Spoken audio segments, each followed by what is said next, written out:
Moi, je suis un régissant, moi. Moi, mon blaze, c'est Merlin le Roi. Merlin le Roi. Parce que mes parents adoptifs, tu vois, ils m'ont retrouvé, on a un chercheur du matos pour la caravane. Ils m'ont retrouvé devant les boutiques Leroy Merlin. Ils sont pas foulés, donc mon Merlin le Roi, tu vois. Donc, vite que j'ai 5 minutes, tu vois, je vais aller au droit au but. Bon, je suis ici pour te payer ta putain de panne de Narvalo. Ouais, je te mets le décodeur parce que je vois que t'es un peu perdu, toi. Je suis ici pour te parler d'un peintre qui avait beaucoup de talent. Monsieur Vincent Van Gogh. Un as du pinceau, un taulier de la gouache. Là, la vedette, le monsieur. Mais là, la dégaine du vilain. Il était hideux. Attends, je vais te montrer, j'ai les preuves. Il a vu mon bouclista. T'as une ma cousine, elle va vous faire. Tiens, c'est parce que j'ai gagné un concours d'arracheur de Chico, tu vois. C'est le premier qui arrache le Chico, il a gagné, j'ai gagné 2 fois, mon gars. Voilà, ça. Tu m'as dit qu'il est moche. Allez, je te dis, moi, je sais pas. Allez, t'es mal, toi. Tu vois, je ferais pas un peu une peinture, toi? Tu ferais de la peinture ou pas? Ouais, ça se voit, il y a un air de ressemblance, ça. Et ça, mesdames et messieurs, tu vois, on a l'impression que c'était de l'abstrait, tu vois. Mais c'est pas d'abstrait. Tu vois, de l'abstrait, par exemple, c'est... Bah, c'est ça, par exemple, tu vois. Ça, c'est d'abstrait, c'est celui du Kandinsky, tu vois, il avait un blaze de Narvalo, il était perché, le gars. Ça, c'est du moche réaliste. C'est du moche réaliste.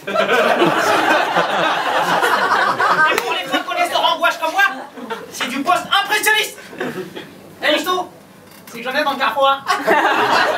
Eh, je suis pas juste un muscleur de la gencive, hein. Moi, je te mets le décolleur parce que je... Muscleur de la gencive. C'est un gars qui parle beaucoup, mais qui connaît rien. C'est-à-dire qu'il muscle sa gencive pour rien. Comme Michael Vendetta, quoi.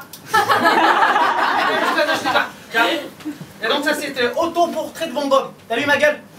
Enfin, la sienne, quoi. Tu vois. Moi, je vais le mettre là, parce que comme ça fait un peu, genre, ça fait un peu musée. Musée Raban, quoi, tu vois. Alors, le Van Gogh, là, comme ça dit, tiré au vinaigre, il s'est décidé un jour de peindre des tournesols. Vinaigre, tournesol, tu vois. Non, mais quand même, il décide de peindre des tournesols, tu vois. Tu vois, parce qu'il avait une vraie vie d'épouvantail, mon copain, tu vois. Une vie d'épouvantail, tu vois. C'est comme si moi, demain, par exemple, moi, Merlin, je me repeignais les burnes. Imagine, ma vie, elle se barre en couille, ma vie, tiens. Bon, là, j'ai rigolé tout seul, ils m'ont tapé le cul par terre tout seul. Je me tape le cul par terre tout seul, tu vois. Bon, laisse tomber cela. Bon, je vais te montrer l'œuf du végétaux, Ah, c'est pas le végétal. Narvalo, michto, gage-d'eau, végétaux, ma gueule. Je vais te montrer. Alors, il est où? Ouais. Tu vois, ça, c'est du végétaux vivant, ma gueule. Tiens, c'est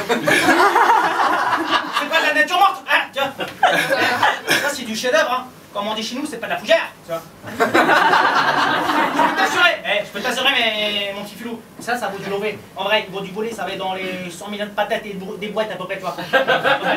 À moi, franchement, moi, tu me donnes l'équivalent d'un pétale. Même pas. Un pétalion. Une pétalias. Sur la tête d'ictrice, je serais heureux. Je serais heureux, ma couesse. Je serais heureux, je te jure. Tu vois. Eh, franchement, entre nous. Le Van Gogh, là. Tu vois, le Van Gogh, là. Il aurait su qu'à cause de son putain de champ, là. Il aurait fait autant de blé. Sur mes chicots pas encore plombés, je t'aurais repeint toute la chaîne alimentaire. Bah, les tournesols, la bouteille d'huile. Et la salade assaisonnée. Là, les lorés qu'il aurait fait, tu vois. Alors, vous devez vous dire, mais ce mec, il est complètement fou. Il arrive, il nous fait un gitan, on comprend la moitié de ce qu'il dit. Mais c'est ça, artiste. C'est ça la passion où tu fais les choses à fond, comme Patrice. Tu fais rien. Mais c'est ça. Bon, là, je retrouve le charbon.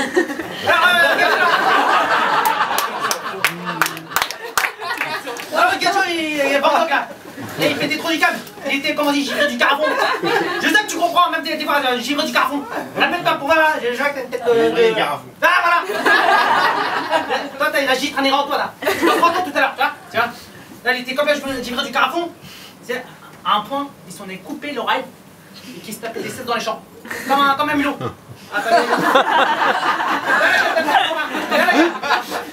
Bah, attends, je vais te montrer l'œuvre. Je vais te montrer. Il est où le mulot, là? Ah, il est là. Bon. Là, c'est pas Van Gogh, là. Là, Van Gogh, il est juste derrière et en panier. Il est juste derrière, quoi. Là, c'est un collègue et sa belette, tu vois. Et là, c'est... Ah, il l'a pas vu? C'est le vache. Tu as vu la vache, ouais? Tu as vu la vache, toi, toi? Tu as vu la vache? C'est la vache à Mika? Je suis par terre. Et donc ça, c'est la sieste de Van Gogh. Répète, ma belette. La sieste de Van Gogh. Toi, t'habites à Brooklyn, je suis sûr. C'est pas vrai? T'habites à Brooklyn, Manal. C'est vrai, t'es une rabouille, toi. Vas-y, cause un peu avant pour moi. Ah ouais, c'est vrai, on va t'apprendre, tu vois. On va se faire un face à face à ma belette, tu vois. D'ailleurs, à propos de belette, j'ai besoin de confidence. Ça fait un mois que j'ai pas touché un abricot. Comment on dit, j'ai les patates au fond du sac, tu vois. C'est Gadji? C'est Gadji là? C'est agréable d'un point de vue visuel, toi. Tu m'en prêtes? Là, je rigole, tu peux pas me prêter ta Gadji, elle va venir toute seule. Ah, et donc ça, c'est la sieste de Van Gogh, tu vois. Alors le Van Gogh, moi je vais accélérer parce que je sais 5 minutes, t'inquiète mon aval, t'inquiète, vu ma joncaille là. Alors comme le Van Gogh, il en avait marre de taper des siestes dans les champs, tu vois, c'est pas commun. Il s'est décidé quand même, il a trouvé une piole, une petite piolette, une maisonnette, derrière la ville de Arles-Avignon. Tu vois, c'est dans le sud, à Arles-Avignon, tu vois. Tu vois ou pas? Tu vois Arles-Avignon ou pas, toi? Tu vois? Et tu connais pourquoi tu viens ici alors? Ah, je vais te montrer la piolette, mon copain. Voilà, tu vois, allez, hop, à l'envers. Voilà, tu vois, c'est à peine une pièce de, comment on dit, une chambre de bonne, même pas de boniche, mon copain, tu vois, ça c'est à peine la super petite, une caravane, tu vois. Tu pouvais à peine mettre un plumard et de repose-cul, tu vois. Ça repose-cul comme ça, c'est encore repose-cul, il peut inviter un copain. Par exemple, toi, t'es mon copain. Lui, son copain, lui, c'était qui? C'était Gauguin. Gauguin. Paul Gauguin, tu connais Paul Gauguin ou pas? Tu connais?